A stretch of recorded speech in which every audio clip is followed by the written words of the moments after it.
You're listening to the sounds of people cheering on Hungary's brand new Prime Minister, who was sworn in last weekend. Péter Magyar's centre-right pro-European TISA party won the Hungarian parliamentary elections last April. The landslide victory ended Viktor Orbán's 16 years of autocratic rule. This is Péter Magyar talking to the crowd on Saturday. A mai nap nem egyszerűen az új parlament alakuló ülésének a napja. Today is not simply the day of the inaugural session of the new parliament.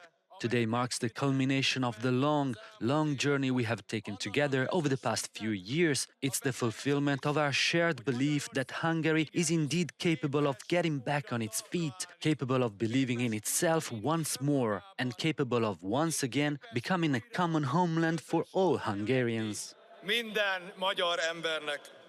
Welcome to Brussels, my love, Euronews' weekly podcast on EU politics with me, Méabh Mc Mahon. Today we jump right into this historic new era in Hungary and explain a file that has kept many people in Brussels wide awake. That's the AI omnibus. We'll be breaking it down with our panel, Sándor Zsiros, Euronews' Hungarian correspondent. Welcome. Thank you. Teresa Küchler, Svenska Dagbladet correspondent. Welcome. Thank you. And Luca Bertuzzi, Euronews' brand new chief political correspondent on his very first week at Euronews. Welcome. Thank you. Excited to be here. Lovely to have you. But let's, of course, start with Hungary, which swore in a brand new government this week that promises to reshape the country as we know it and even join the Eurozone by 2030. For analysis and insight, I'm thrilled to have our Sándor Zsiros with us here. He's even just back from his native country. So tell us, Sándor, how has the country changed as we know it? What was the vibe like? Well, there's a lot of change. It was like visiting a completely new country, a very normal country, I would say. The most significant change for me was Orbán's media machine, which we call sometimes propaganda, has disappeared. That's astonishing. Yes. A completely different country. Yes, it's silent. Wow. We don't have the messages about how bad Brussels is, how bad Ukraine is. This media machine has been there very vocally in the last 10 years. They were spreading Orbán's messages, the public TV. We are talking about 500 media outlets, and they were repeating every day the messages that Orbán put out. They are silent. There is nothing. If you tune in the national TV, you see a normal broadcast where, Péter Magyar is speaking and everyone can speak. They even quoted my article, which never happened in the last 10 years or so. And did you feel that vibe in the air? Was everyone chatting to each other? Could you feel that energy like in supermarkets? Or we all remember those images from the metro, of course, on the night. Yes. So there was a lot of celebration. There is a sort of optimism in the country that things will get done now very quickly. Obviously, the 2 million followers of Orbán are very sad and frustrated, and I would say that they are even scared about what's going to happen with the country. But it's a big change. I never seen anything like this, and I'm really surprised how fast Orbán's system is collapsing.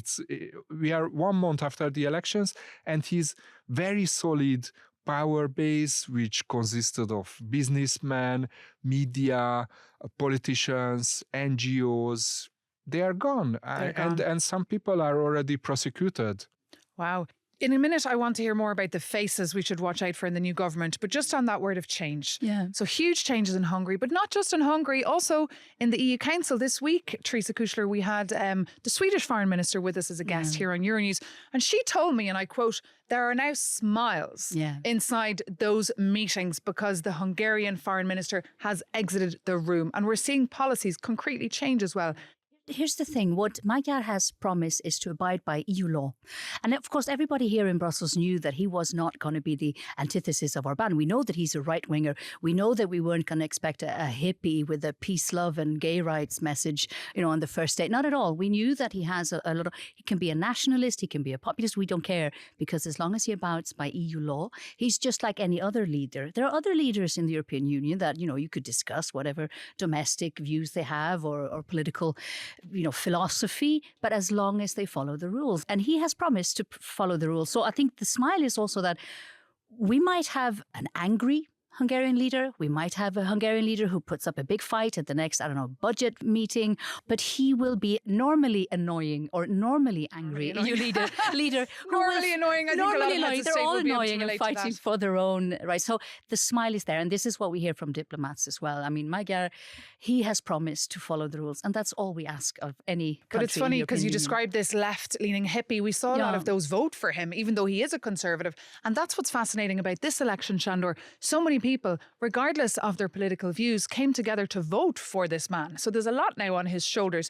Can you tell us more about what's on his shoulders, what his to-do list is? The most important thing in the short run on his to-do list is to get the frozen EU funds for Hungary. For sure.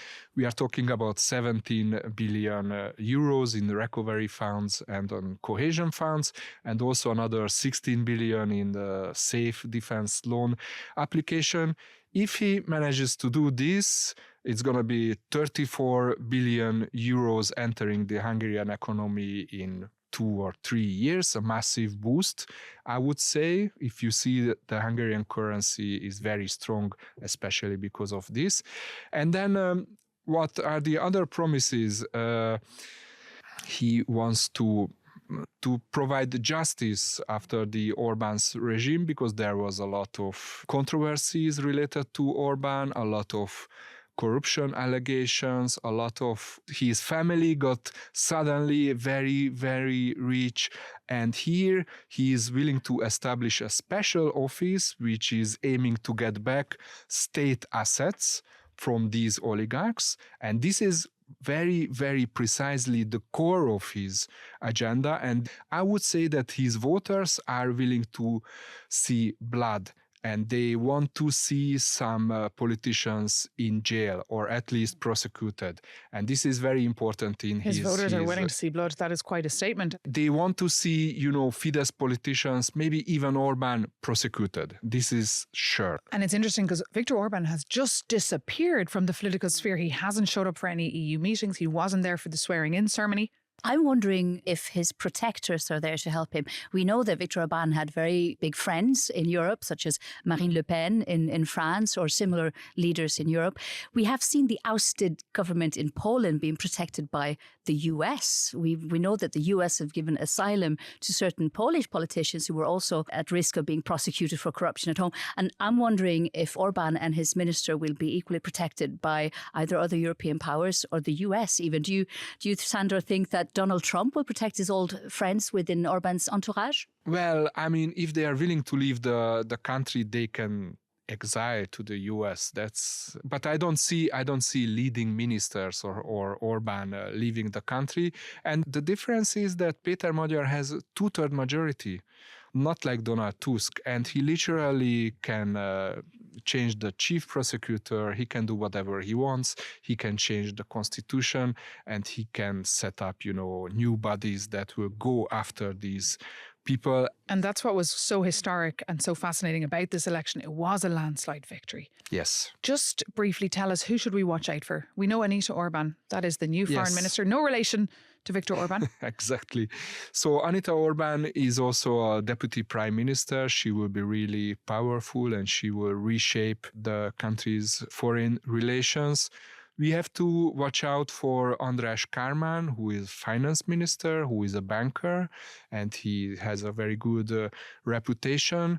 We also need to watch out for István Kapitány, Minister of Economy, who was a global vice president of Shell, and he's a very big profile in Hungary. So this government is not, in my view, is not a political government in a way of these people have no real political background, but many of them are coming from international business circles and have a very, very huge background in international business, and they are not doing politics for money. They don't need their salary as ministers. Many of them said openly that, they will lose actually money by this move, but they want to do something for the country. They want to change the country. And this is really interesting and important. And of course, as you said, getting those fundings a big goal of the government. EU officials, though, saying that it will be tight and Hungary may not receive the full package. That's according to sources speaking to Euronews this week. Well, let's move on to the next story that we're covering here this week for you on the podcast. That is last Thursday, the European Parliament and the European Council reaching a provisional agreement on the so-called AI Omnibus. That's an EU effort to simplify the EU AI Act that we've been reporting on for years, the world's first comprehensive AI law. First, let's take a listen to the Swedish MEP, Barbara Küchler, speaking to the press. She's in charge of the file and she spoke to them after the trilogue. We had a long night last night and we ended the trilogue of the AI Omnibus and made a deal at 4:30 in the morning. And after 9 hours of discussion. And last week we also had a trilogue that went on for 13 hours. But I must say I'm very happy and pleased that we finally now have an agreement and that Europe shows that politics can move as quickly as the technology is doing now. Barbara Küchler, their Swedish MEP, she's very happy, but not everyone is happy. But first, in case you're wondering what exactly this omnibus is and how it will impact you, that's where our Luca Bertuzzi comes in. So Luca, just bring us up to speed. What exactly happened in the early hours of the morning? What changes will this really bring to the EU AI Act? The main change will be a delay of the entry into application of the main provisions of the law, which are basically these due diligence requirements on the most risky applications. The AI Omnibus has been pretty controversial. Some call it deregulation. Others say it's only tweaking the margins and not really making a difference in making the EU a more business-friendly environment. And what we saw at the end of the negotiations was basically the most controversial aspect was how the AI Act would interact with sectoral law, because we know the EU is already a heavily regulated market. And there was an attempt by MEPs like Küchler and others to simplify the life of products that are already regulated by their sectoral regimes. And I can tell you this has steered quite a political debate. Chancellor Merz has been personally involved, lobbying.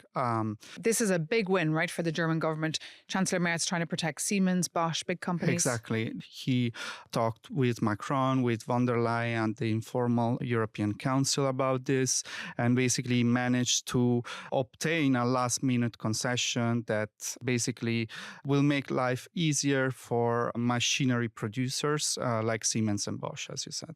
And I actually spoke to Stefan Hartung. He is the CEO of Bosch last week at the Brussels Economic Forum. I was hosting a panel and he was on stage, of course, thrilled with himself about this tweak. But sitting beside him was Isabel Schönmann from the ETUC, the trade union. She's furious about this. And so are BEUC, that's the European Consumer Organisation. Just tell us, remind our listeners, what are the risks related to this? Basically, the risk is that there could be some gaps left open in terms of how risk associated with AI and human-machinery interaction are addressed. And that basically, some call it a bit arbitrary, that certain sectors have softer rules than others. So, of course, consumer groups, labor unions are not happy with the results. But I have to say the industry is also not particularly ecstatic. They were hoping to get more. Sounds like your typical Brussels fudge, right? It does. I have to say, though, the AI Omnibus was never really very ambitious, except with this delay of the legal requirements. The real battle is actually taking place on the General Data Protection Regulation, the GDPR, which is also being simplified. But I can tell you, for instance, there is a very deep tension between the AI Act and the GDPR, for instance, on how you address potential AI biases, because you want the technology not to discriminate.